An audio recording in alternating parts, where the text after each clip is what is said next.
everybody, to SYFY WIRE live at New York Comic-Con. I have a very special guest sitting with me, Patrick Rothfuss. Give it up for him. You have a big crowd out here today. Y'all are lovely people. Thanks so much for coming out. Well, I'm really excited to talk about the Rick and Morty comic D&D crossover. Yeah, we have some woos out there. Obviously, you're a D&D fan, you've played, you're experienced. So how does that help you when writing this comic? Well, I'm a firm believer of the fact that you really shouldn't make fun of anything unless you really love it. And maybe that says more about my relationships than anyone out there needs to know. But I don't know.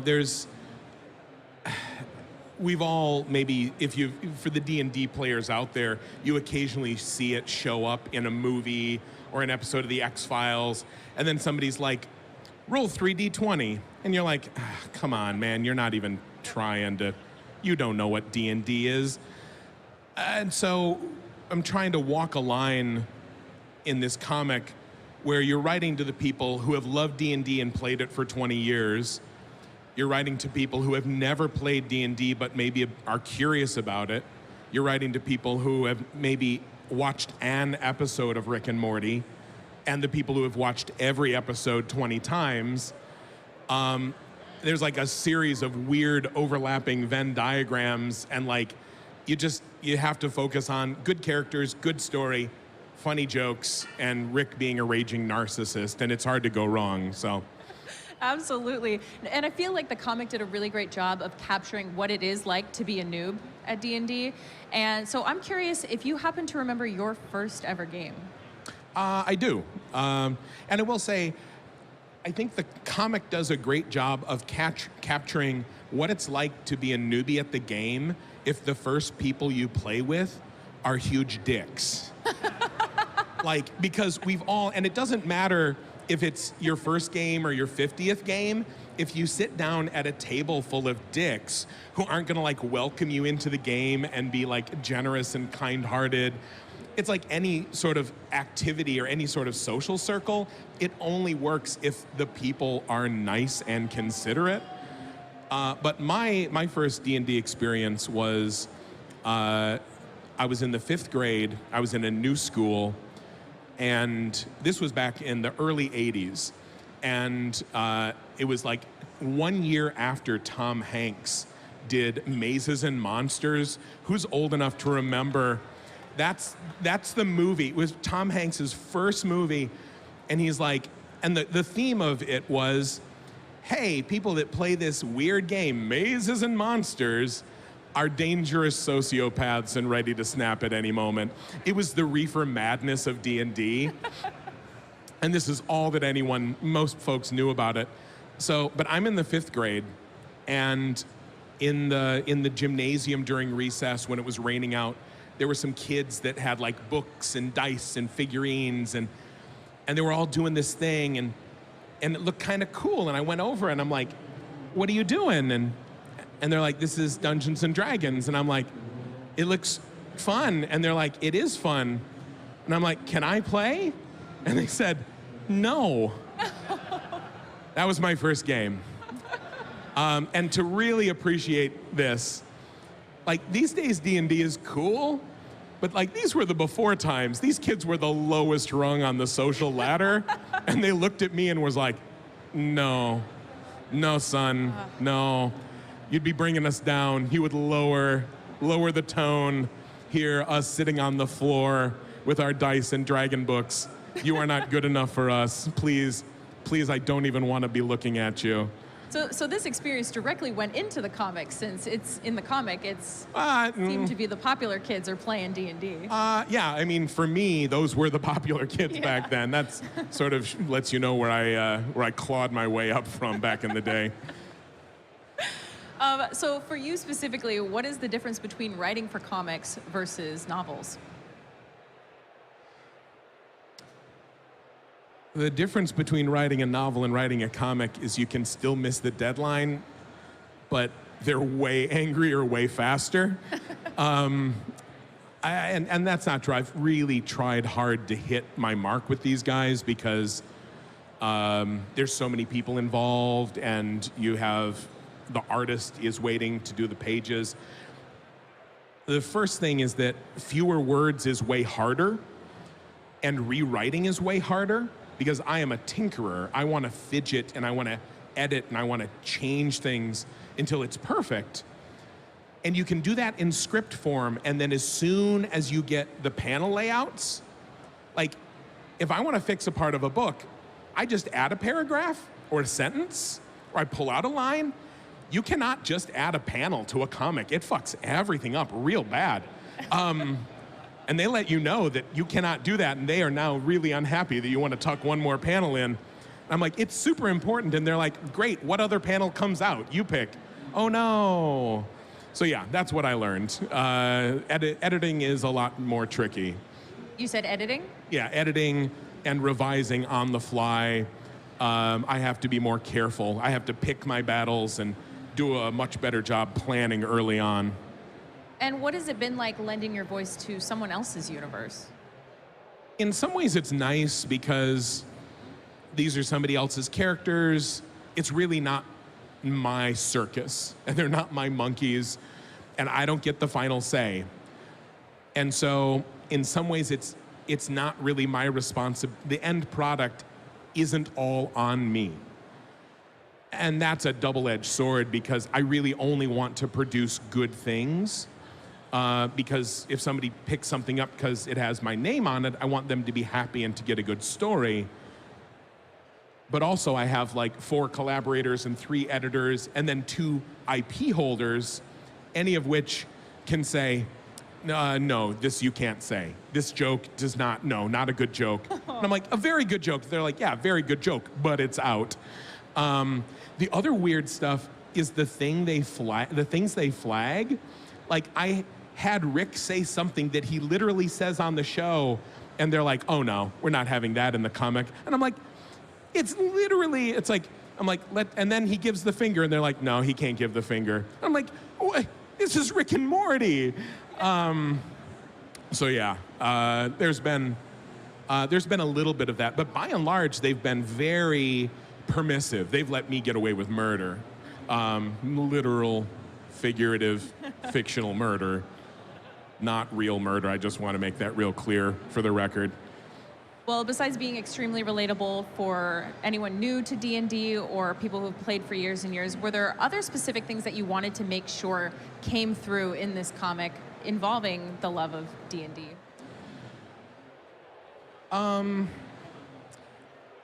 One thing that I set out, because I wasn't sure, I wanted to make sure that they knew what sort of story I wanted to tell.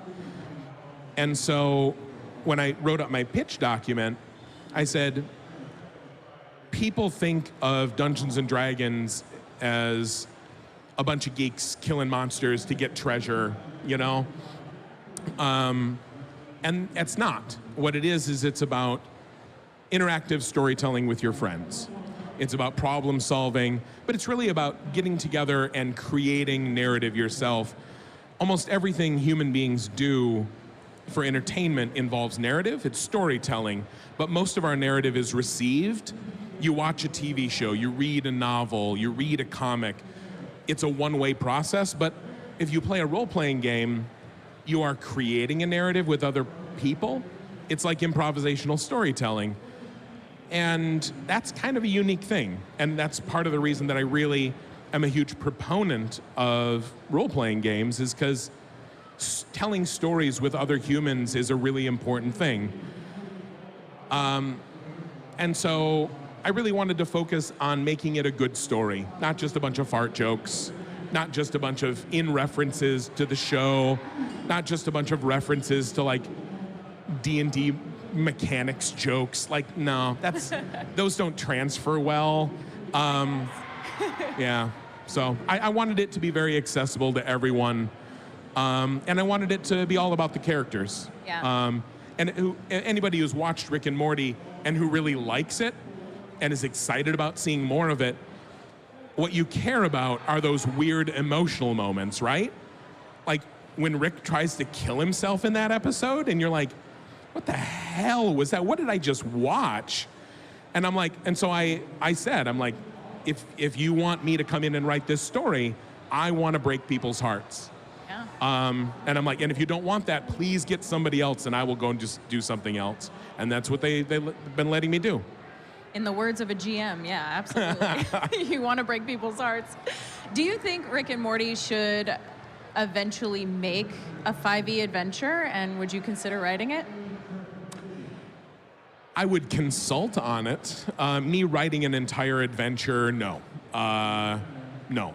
No, nope, nope, nope, nope, nope, nope, nope. Mostly because there are people who are excellent at that, and I would be merely good at that. I could give characters, I could give ideas, but I've seen the way that the people who work at Wizards and in Dungeons and Dragons do their magic, and there's a reason they have those jobs, and they're super good at it. Telling a story with those characters, sure.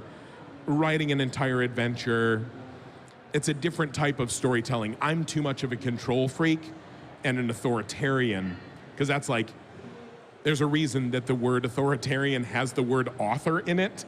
You know, when I'm writing my own book, I am God Emperor of everything. And that's not always the best impulse as a GM or somebody who's writing an adventure. I've had some adventures go real bad, folks. That you're GMing? Oh, yeah. Ooh. Yeah. Oh, no, I'm a tell us monster. one. I'm a monster. Sometimes it's great, and then they're like, but why don't we go over here? And I'm like, but no, really, the story is over here. They're like, but no, we're curious about in the mountains. And I'm like, okay, I guess everything is just on fire now. I guess I am angry, and now Instant you will lava. suffer because you are not following my story. So you're one of those GMs. Okay. I'm not saying I am. I'm better now. I'm learning. I'm saying I have done that. And yes, I live in that shame. That is a shitty sort of GM to be. I love it. I think it makes things interesting. Unless I was one of your players. In then I'd be moderation, terrified. it can be interesting. Yeah. All right, well, we're going to play a little game here at Sci-Fi that we like to call Roll for Question, but this is going to be an all D&D edition. Okay. So you're going to roll that dice, and I'm going to ask you questions. 2. Oh, ooh, starting out with a 2. What do you think the scariest monster in D&D is? Oh, I'm not going to make a political joke. I really want to. Oh, now it's stuck in my teeth. What is the scariest D&D monster? No. I'm on good behavior today. Get out and vote, everybody, right? Seriously. But, and honestly, I cannot think of something scary in D&D that Twitter. Twitter is the scariest D&D monster I've ever experienced. Could you somehow put Twitter in D&D, and then I could fight it? Social Please? media. I'm going to pitch that to Chris Perkins. Sorry, pass. That's totally fine. Roll. 2 again. Oh, no. Facebook. 5. All right. Best death story in a D&D game. Oh, no. We got time. Oh, no. See, now this also goes against one of my absolute ironclad convention rules, which is you don't tell somebody the story about your D&D character. What? Because we've been somewhere and somebody starts telling you about their dwarf and their dual class, when they're part monk, and you're like, oh, kill me now. Kill me now. No. Even if you love D&D and this is your friend, it's worse than when somebody tries to explain their dream to you, And it's like, oh, I know this is super important to you, but just no. That's the scariest D&D monster right there, is the guy that wants to tell you about his dual class 5th level dwarven monk cleric. I tried to jump from one dragon to another once, and I didn't. Oh. That was a pretty great character death, I thought. That's actually pretty epic. Yeah. If you're gonna go big. That's always my philosophy. What about as a GM? Oh, no, I'm a big fan of Fate Worse Than Death as a GM. Ooh. Like, if you die, it's like, oh no, new character. But like, I used to develop like specific homebrew rules for like physically and emotionally crippling characters. It's like, oh, okay. It's like, well, and they would look at you and I'm like, well, you just really got real hurt. I go, do you want to, I mean, do you feel good about your character dying? This is a collaborative storytelling process. And they're like, no, I really don't want my character to die. I'm like, okay, so here's what we'll do. Now let's negotiate.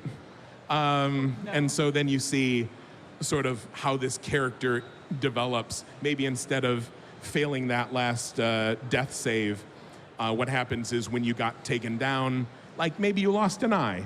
Maybe you don't remember things from your childhood. I actually had a character, he played a character that started with amnesia. And as he worked through the game, he remembered more and more about what his character could do. And that was his character creation process. That's awesome. I also had, oh, fuck, I'm doing it, aren't I?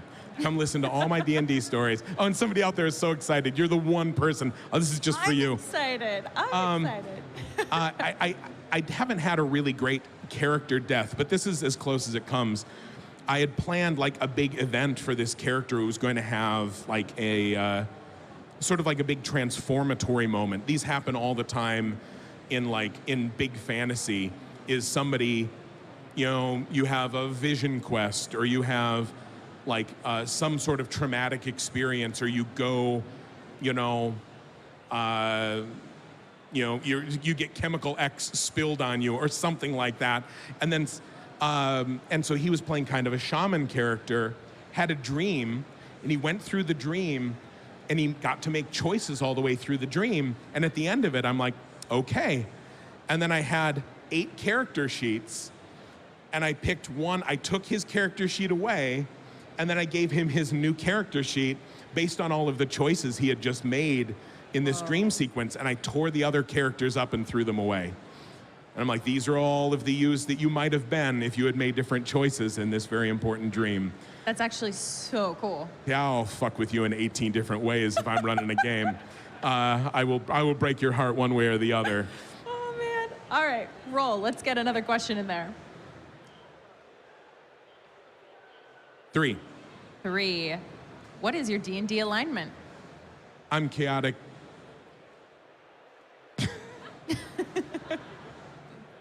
Chaotic angry. Chaotic disgruntled. That's pretty. That's a good neutral. Chaotic ennui. Is that chaotic depressed? I'm going to therapy for it. I like to play chaotic good for the most part. Yeah. Okay. Roll. 19. 19. How's 19 for you? What is the most underrated class in D&D? Underrated class.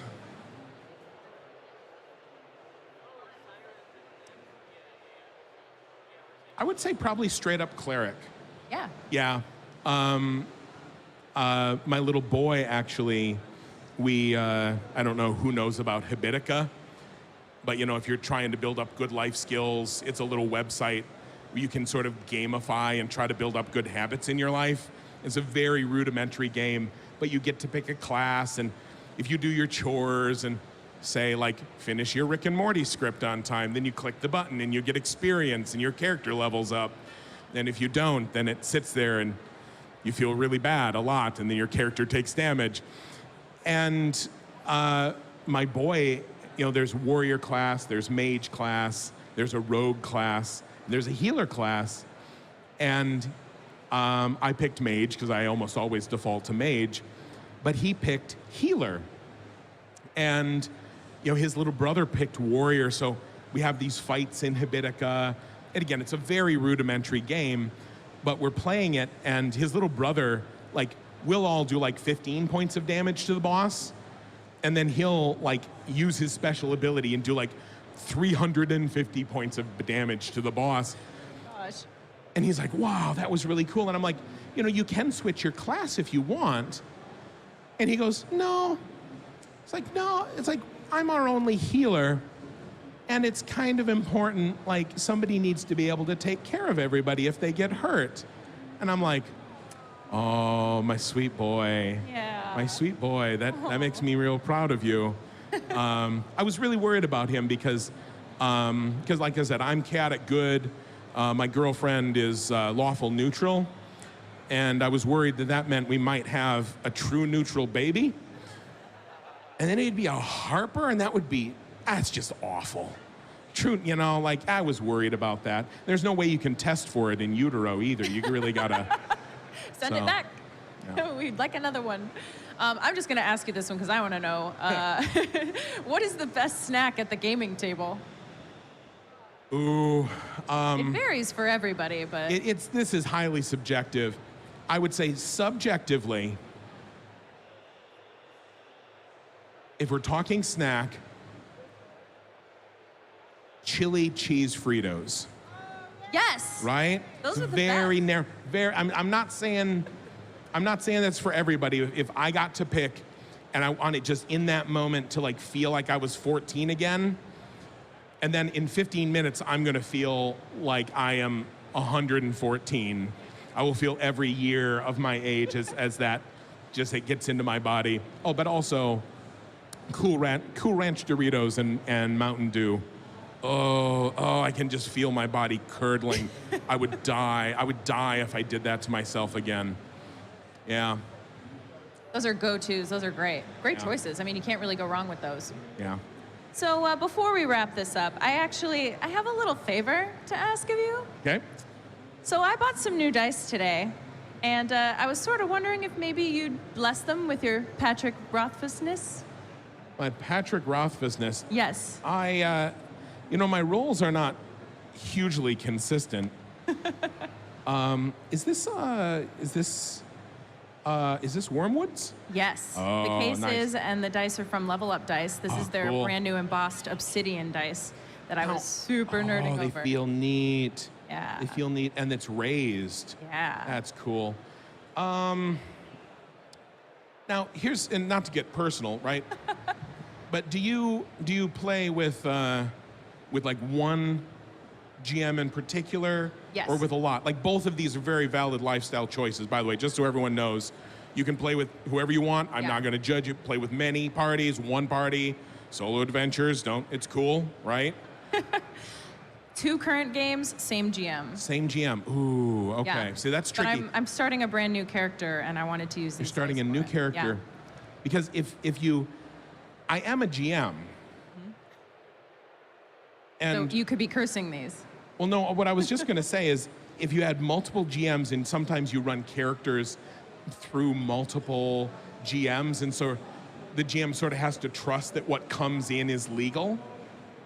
So I was going to try to like grant you some Pat Rothfuss bullshit. Yes, please do it. My My GM will be listening. What you can do when you get in a bad place, you say, hey, I was talking to Pat Rothfuss, and he said I had a very clever idea when we were doing this interview. And then he said, you get a point of inspiration for that. So when you're making up that character, you just write that right in that box. I'm going to. And then if they say anything, you're like, oh, no, Pat Rothfuss gave No, that it's to me. law. It's Yeah. law. It's said right here. Yeah. Yeah. I have no idea how would one bless dice. This feels vaguely like if I had some sage, I could smudge them. I wouldn't want to roll your fancy new dice. Ooh, I haven't rolled it yet, though. Isn't that bad luck? Exactly. That's a very special moment that you should share together. I wouldn't want to intrude. I will say, like, I have no idea what sort of pomp and circumstance I should attach to this. You know, hail to the powers of the watchtowers of the north. Gabriel in front of me, protect these dice. There you go. Yes! I've been blessed. Thank you. Everyone give it up for Patrick Rothfuss. Thank you for being here. Make sure you guys stick around. We have some really amazing panels coming up next, and you can follow along on Twitter as well using the hashtags It's a Fan Thing and hashtag NYCC. We'll see you real soon.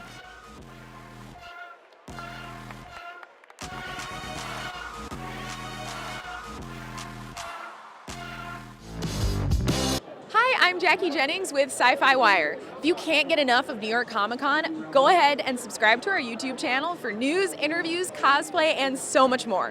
What are you waiting for?